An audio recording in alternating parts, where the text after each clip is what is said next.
Bem-vindos ao The Debate. Hoje a gente mergulha em projetos urbanos que não só redesenharam paisagens, mas que também se gravaram fundo na identidade cultural das suas cidades.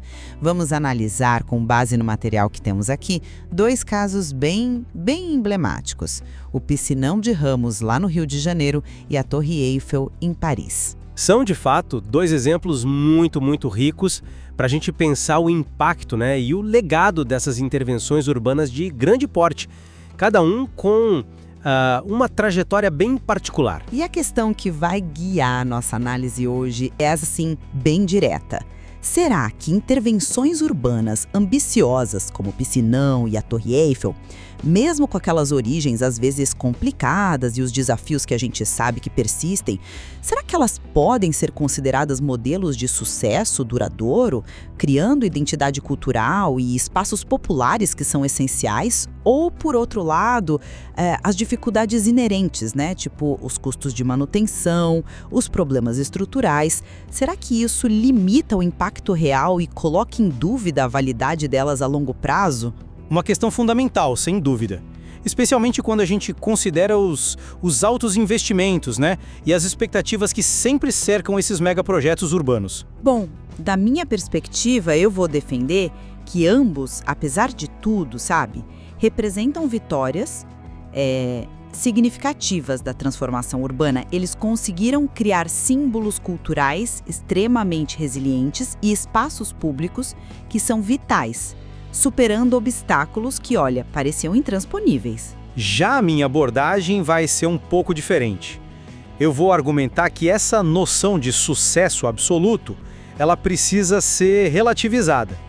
Quero focar mais nos desafios contínuos, na dependência de fatores que muitas vezes estão fora do controle e também nas controvérsias que, como o nosso material mesmo indica, são parte intrínseca da história desses monumentos. Excelente! Então vamos lá para as nossas posições iniciais. Para mim, tanto o Piscinão quanto a Torre Eiffel ilustram bem o poder transformador de uma visão urbana assim ousada. Peguemos o Piscinão de Ramos. Inaugurado em 2001, ele nasceu de uma necessidade muito concreta, que era oferecer lazer para a população da zona norte do Rio. Uma área enorme, superpopulosa, mas que historicamente sempre foi carente de opções de lazer à beira-mar, como as que a gente vê na Zona Sul. O projeto teve a audácia de transformar 30 mil metros quadrados de um antigo aterro sanitário, uma área assim completamente degradada, num espaço de convivência com capacidade para dezenas de milhares de pessoas. E foi além, virou um ícone da cultura suburbana carioca, palco para clipes, para filmes, um ponto de encontro super democrático, com direito a quiosques, comida local. A resiliência dele, mesmo diante dos problemas que a gente sabe que existem, é um testemunho do seu valor. Ele continua lá, servindo a comunidade. Percebo a força desse argumento, sim, especialmente o da apropriação popular, mas imagino que você queira conectar isso com a Torre Eiffel também, antes de eu responder. Sim, exatamente. A Torre Eiffel tem uma história igualmente fascinante, Surgiu para a Exposição Universal de 1889, não só como uma estrutura, mas como um manifesto da engenharia moderna, da capacidade industrial, da vanguarda francesa da época. E o mais incrível é que ela foi concebida para ser temporária. E, no entanto, transcendeu essa intenção inicial para se tornar talvez o símbolo mais reconhecido de Paris e da França no mundo inteiro. A chave para isso foi sua capacidade de adaptação. O material que a gente tem menciona como ela se tornou um laboratório para experimentos científicos do próprio Eiffel, depois um ponto estratégico para antenas de rádio, o que foi crucial para ela permanecer, e hoje abriga, olha só, cerca de 120 antenas de TV e rádio. Soma isso ao apelo turístico, que é avassalador. Os dados falam em 7 milhões de visitantes por ano, tornando-a o monumento pago mais visitado do planeta. É difícil argumentar contra esse tipo de legado e impacto, sabe? Não há como negar o status icônico de ambos, concordo plenamente. Mas é justamente aí que entra a minha ressalva. O ícone, muitas vezes, ele ofusca uma realidade bem mais complexa e cheia de percalços. Vamos voltar ao Piscinão. O material que a gente tem é claro ao apontar a origem dele. um antigo aterro sanitário com histórico de depósitos de lixo. Isso por si só já cria um passivo ambiental e de engenharia considerável. E os problemas vieram, né? O texto menciona explicitamente as dificuldades com manutenção e, crucialmente, com a qualidade da água. Essa água bombeada da Baía de Guanabara que, bom, sabemos que tem um histórico de poluição severa. A necessidade de um complexo sistema de tratamento e um rigoroso processo de purificação que são citados no material, isso não é um detalhe técnico menor, entende? Indica um desafio constante, uma batalha diária contra a fonte da água. O material também aponta fechamentos temporários e até uma diminuição do destaque na mídia, o que pode sugerir que os problemas crônicos talvez tenham sim afetado a imagem e a funcionalidade dele ao longo do tempo. Mas espera aí. A existência desse sistema complexo de tratamento, ela não pode ser vista justamente como um sinal de compromisso? Um esforço contínuo para garantir a viabilidade do espaço, se adaptando às condições adversas da Baía? Isso não demonstra uma resiliência institucional também? Fundamental, ligado à concepção do projeto, à escolha da fonte de água. Isso levanta questões sérias sobre a sustentabilidade a longo prazo. Será que é um modelo replicável? E quanto à Torre Eiffel, a história dela também está longe de ser um mar de rosas incontestado. O material nos lembra da fortíssima oposição inicial vinda de nomes importantes da comunidade artística e intelectual parisiense, que a consideravam uma monstruosidade inútil. E como você mesma disse, ela foi projetada para ser desmontada depois de 20 anos. A salvação dela não veio por aclamação popular ou reconhecimento estético tardio, não. Veio por pura utilidade pragmática, como o texto detalha. Os experimentos científicos do próprio Gustave Eiffel e, decisivamente, seu papel como antena de rádio, primeiro militar, depois civil. Foi a função que a salvou, não a forma ou o simbolismo inicial. E os desafios continuam, né? A estrutura de 10.100 toneladas exige repintura manual a cada 7 anos para evitar corrosão. Ela se expande e contrai até 15 centímetros com a variação de temperatura.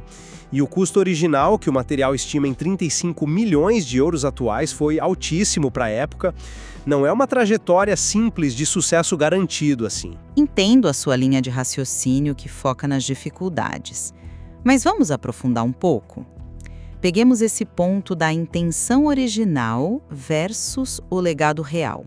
Para mim, a maneira como o público abraçou esses espaços e como eles se adaptaram e ganharam novos significados é muito mais relevante do que o plano inicial, sabe? A Torre Eiffel encontrou novas funções, como você mesmo mencionou, na ciência, na comunicação, funções que não estavam no projeto original, mas que garantiram a permanência e a relevância contínua dela. O piscinão, mesmo com todos os desafios de manutenção e da água da Baía, ele se consolidou como um ponto de referência cultural e de lazer essencial para a Zona Norte, um espaço de identidade, de pertencimento, como o material descreve. Essa capacidade de adaptação, de ser ressignificada pela população e pelo tempo, isso não seria a maior evidência do seu valor intrínseco e, consequentemente, do seu sucesso?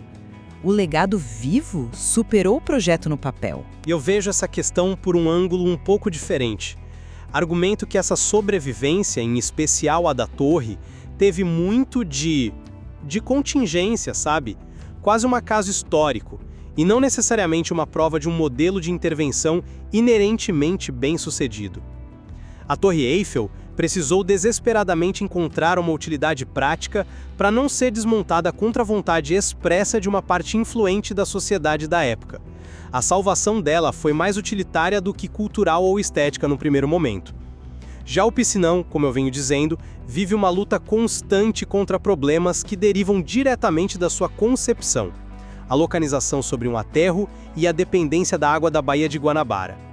Essa batalha contínua com os custos financeiros e ambientais associados me faz questionar se podemos classificar como sucesso ou se há mais uma sobrevivência assistida, mantida com grande esforço e investimento público contínuo. Pergunta persiste: o modelo em si é robusto e sustentável ou apenas conseguiu se manter por circunstâncias particulares e um fluxo constante de recursos para corrigir problemas crônicos? Mas aí entra a força do simbolismo, que me parece um fator decisivo aqui.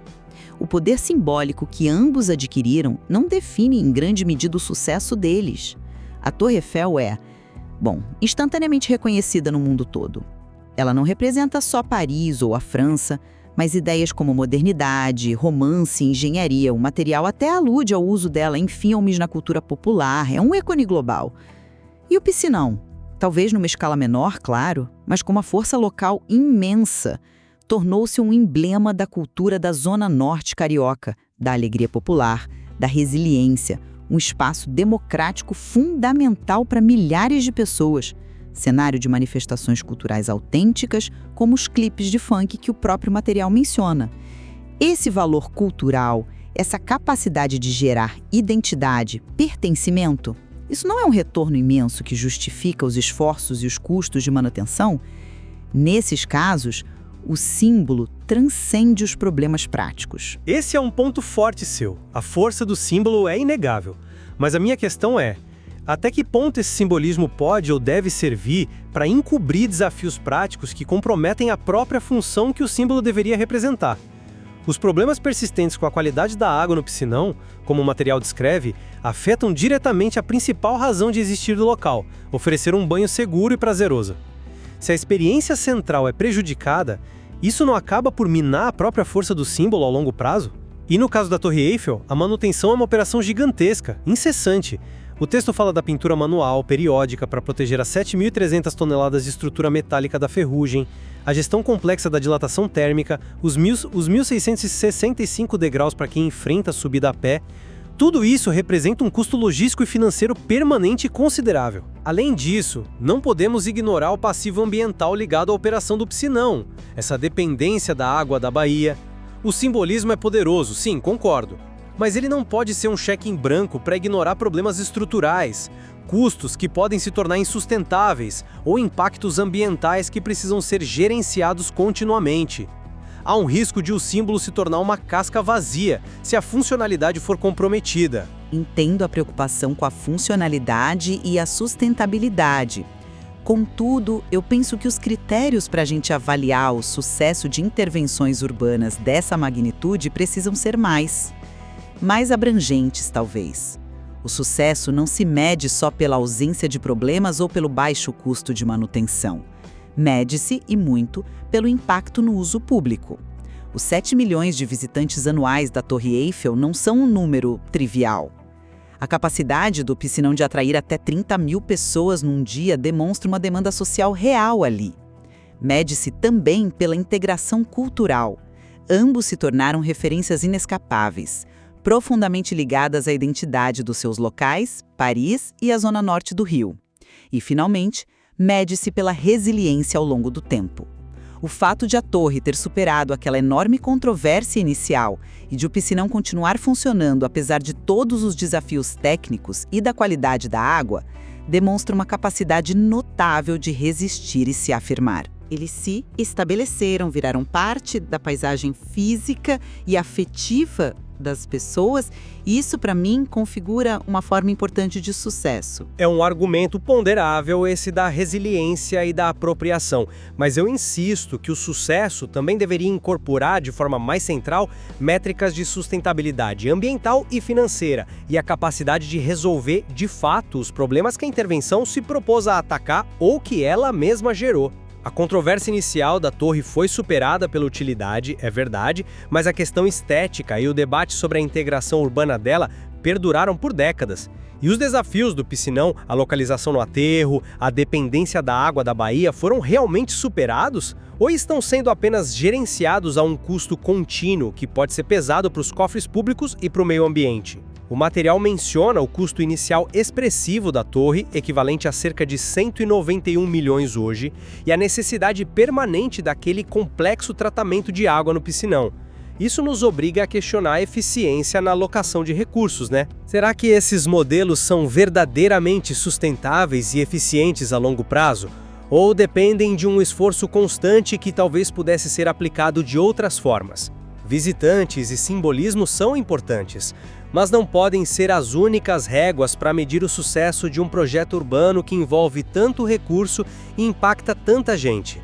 A funcionalidade segura, a relação custo-benefício e a responsabilidade ambiental precisam ter um peso maior nessa equação, na minha visão. Reconheço que a sustentabilidade e a gestão eficiente dos recursos são discussões cruciais, sim, e que os desafios que você apontou com base no material são reais e precisam ser considerados. A gestão contínua é um fator inegável.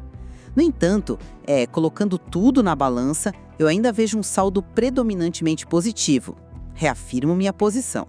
Apesar das origens complexas, das controvérsias, dos percalços técnicos e financeiros, tanto o Piscinão de Ramos quanto a Torre Eiffel são exemplos marcantes de como intervenções urbanas de grande escala podem sim criar um valor cultural imensurável, forjar identidades locais e até globais e oferecer espaços públicos que se tornam essenciais para a vida comunitária.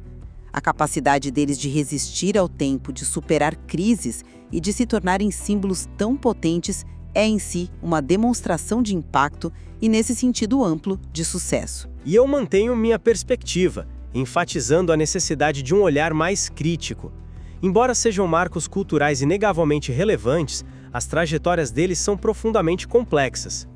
Elas são marcadas por controvérsias desde o projeto, por desafios técnicos e de manutenção que não desaparecem com o tempo e por uma dependência significativa de fatores externos, seja a utilidade prática não prevista que salvou a torre, seja a gestão ambiental constante exigida pelo Piscinão. Essas histórias servem como um lembrete poderoso das dificuldades inerentes aos megaprojetos urbanos. Elas nos convidam a uma avaliação mais nuançada do que realmente significa sucesso sustentável a longo prazo, uma avaliação que vá além do brilho do símbolo ou da popularidade em determinado momento e que considere seriamente os custos, os riscos e as alternativas. De fato, a sua ênfase nos desafios contínuos e nos custos de manutenção, bem fundamentada no material que a gente analisou, é um contraponto importante à visão puramente celebratória. A sustentabilidade, como você argumenta, é um componente crítico que não pode ser negligenciado. Da mesma forma, reconheço que o impacto cultural e a maneira como as pessoas se apropriaram desses espaços, que você tão bem destacou, são fenômenos reais e poderosos. Eles se tornaram referências vivas em seus contextos, moldando a experiência urbana de milhões de pessoas. Ao fim, eu acredito que explorar essas diferentes facetas, esses ângulos distintos sobre marcos como o Piscinão de Ramos e a Torre Eiffel, a partir das informações disponíveis, nos permite compreender melhor sua enorme complexidade, seus triunfos e suas tensões permanentes. Exato. E essa discussão está longe de se esgotar. O próprio material-fonte certamente contém mais detalhes e nuances que podem alimentar uma reflexão ainda mais profunda sobre o que faz uma intervenção urbana transcender seu projeto inicial e resistir ao teste do tempo com todos os desafios que isso implica. Fica o convite para que cada um continue essa análise.